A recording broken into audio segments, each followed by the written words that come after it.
Tired of making friends only through social media, Mark decided to take a different approach. He would apply Facebook's principles to real life.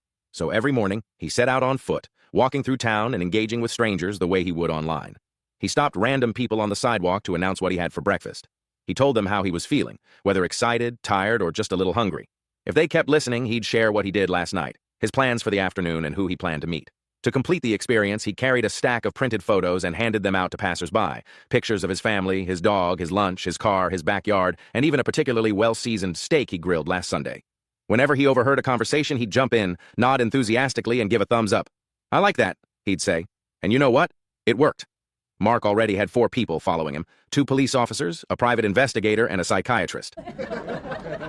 A young woman from the Australian outback, Sheila, had never left the farm before enlisting in the Army, but when she did, she quickly realized something surprising. Army life was a breeze compared to the farm. A few weeks into training, she sent a letter home to her parents. "Dear Mom and Dad, I'm well. Hope you are too.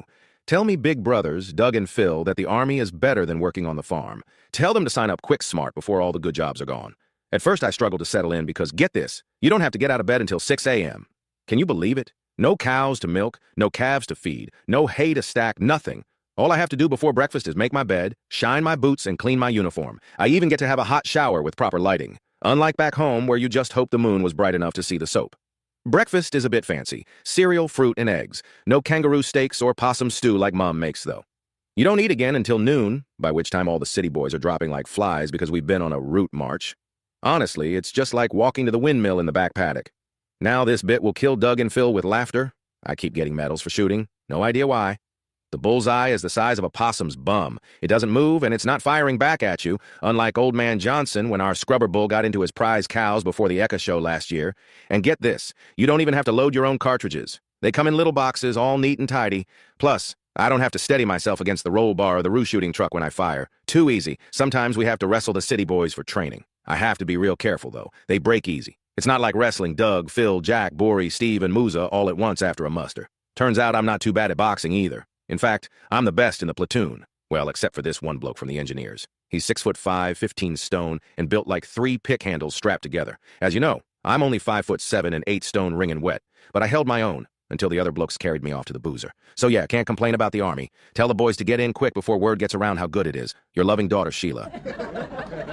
Area 51. The U.S. Air Force's most secretive and heavily guarded base. A place of classified experiments, government secrets, and wild conspiracy theories. No civilian was ever supposed to set foot near it. And yet, on a late afternoon, radar operators at the base watched in stunned silence as a small Cessna aircraft casually landed right on the runway.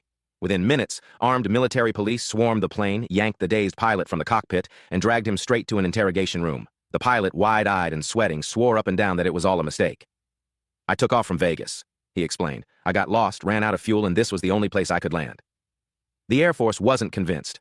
They ran a full FBI background check, questioned him relentlessly, and kept him overnight under heavy guard. Only after extensive investigation did they conclude he was telling the truth. Just a lost civilian pilot with the worst luck imaginable. The next morning, they refueled his plane, sat him down for a terrifying "this never happened" briefing, and laid down the law. "You saw nothing, you were nowhere. If you tell anyone, we will deny everything.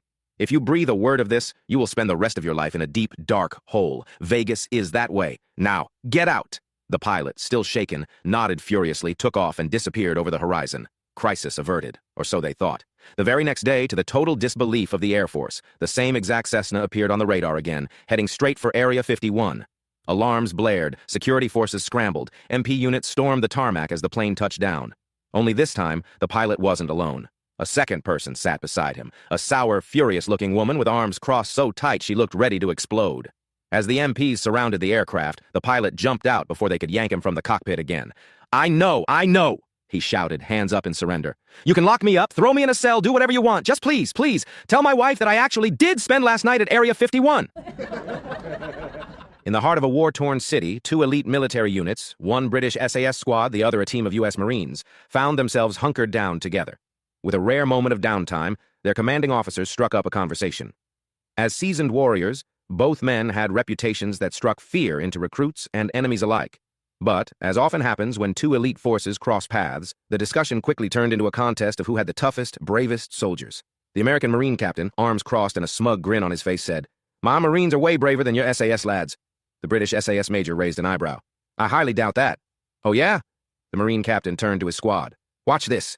He locked eyes with one of his sergeants, a hardened, battle-scarred Marine standing at attention. "Sergeant, climb to the top of that building and jump off."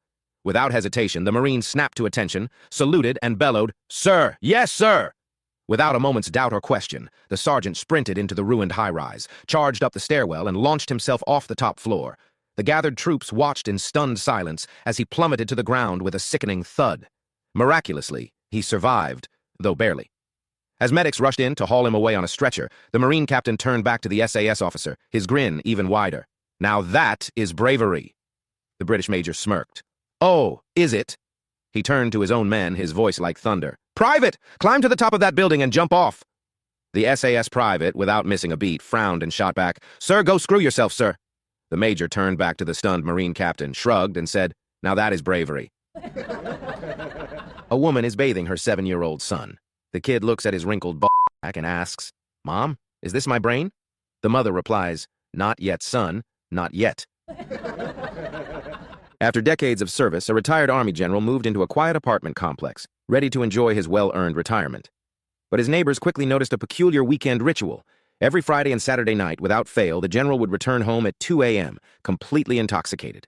Upon entering his apartment, he'd remove his left boot and, thud, slam it onto the floor with the force of a mortar strike. Then he'd take off his right boot and, boom, drop it even harder before promptly passing out. The first few times, the neighbors dismissed it as a quirk of an old soldier. But as the weeks went by, the late-night shockwaves became unbearable. Parents were jolted awake, babies screamed, even the family dog had developed a nervous twitch. Finally, one morning, a delegation of sleep-deprived residents knocked on the general's door. "Sir, first and foremost, we thank you for your service." "Much appreciated," the general replied. "We understand that military life instills certain habits, and we want you to enjoy your retirement." "Go on," he said, raising an eyebrow. "But, sir, could you please stop slamming your boots down at 2 a.m.? It wakes up the entire building." The general stood there for a moment, then nodded solemnly. "I had no idea. That was inconsiderate of me. It won't happen again." Relieved, the neighbors thanked him and left, confident that peaceful nights were ahead. That weekend, as usual, the general stumbled into his apartment at 2 a.m. He removed his left boot and, thud, slammed it onto the floor. He reached for his right boot when suddenly a hazy thought cut through his drunken mind. Wait a minute. This is what they were talking about. Determined to keep his promise, he gently placed the right boot down beside the left one and climbed into bed. An hour later, the doorbell rang furiously. Heavy knocks followed. Groggy and confused, the general waddled to the door and opened it. A group of bleary-eyed neighbors stood outside, their faces a mix of exhaustion and frustration. "Sir, for the love of God, just drop the other boot so we can finally get some sleep." When Rick enlisted in the Army, he expected intense training, discipline, and maybe even a little adventure. What he didn't expect was to be the only recruit in his unit without a rifle. During basic training, he found himself at the back of the line when they were handing out weapons.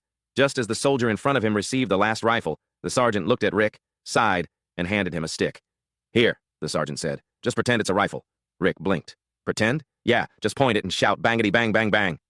Rick wasn't sure this was how modern warfare worked, but he had no choice. So through training, he ran alongside his fellow soldiers, gripping his stick and yelling, "Bangity bang bang bang," as convincingly as he could. Then came bayonet training. Again, Rick was at the back of the line. Again, they ran out before they got to him. The sergeant, already committed to this bizarre arrangement, shrugged and said, "Just pretend. When you stab, yell, stabbity stab, stab, stab." And so Rick fought through training with his imaginary arsenal. To his surprise, he wasn't kicked out. In fact, he passed. Then came the real war. Rick found himself in a landing craft, his unit storming a hostile beach. As they charged forward, dodging explosions and gunfire, he realized something horrifying. They still hadn't given him a real rifle. Panic set in. What am I supposed to do? Wave my stick at them? But in the chaos of battle, instinct took over. He saw an enemy soldier on a hill, raised his stick, and desperately shouted, "Bangity bang bang bang!" To his utter shock, the enemy clutched his chest and collapsed. Rick's eyes widened. He spun, aimed at another enemy. "Bangity bang bang bang!" The soldier dropped. Adrenaline surged through him. He dashed through the battlefield, pointing his stick at enemy after enemy. Bangity bang bang bang! The opposition fell like dominoes. A soldier lunged at him from the bushes. Rick instinctively jabbed forward. "Stabbity stab stab stab!" The enemy groaned, clutched his side, and went down. Rick was unstoppable. It didn't matter that his weapon was a stick. It worked. Then, from the distance, a lone enemy soldier emerged. He wasn't ducking, wasn't hiding, just walking straight down the path toward Rick. Rick raised his stick. Bangity bang bang bang! Nothing. The soldier kept coming. Rick tried again, louder. Bangity bang bang bang! The soldier didn't flinch. Panic rising, Rick lunged forward. Stabbity! Stab! Stab! Stab! Still nothing. The enemy soldier didn't even acknowledge him. Then, just as Rick realized something was very, very wrong, the enemy soldier stomped forward, straight over him. As Rick lay on the ground, gasping for breath, he heard the soldier muttering under his breath as he passed, "Tankety, tank, tank, tank."